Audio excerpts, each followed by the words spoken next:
me introduce our new model WE26 excavator. The operation weight of this machine is 2,700 kilograms, and it is a standard bucket,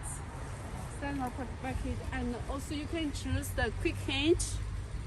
This one is with the hydraulic thumb, so you can choose according to your requirements. And the cabin you can choose open cabin or fully closed cabin. So this one is with enclosed cabin. Now let's look at the most important parts, the engine. This excavator is powered by Yanmar engine. It complies with both Euro 5 and the EPA TEFL standards. So and the power is 14.6 kilowatts. And with the rubber track, you can also choose steel track if you want. And in one container, 120-foot container,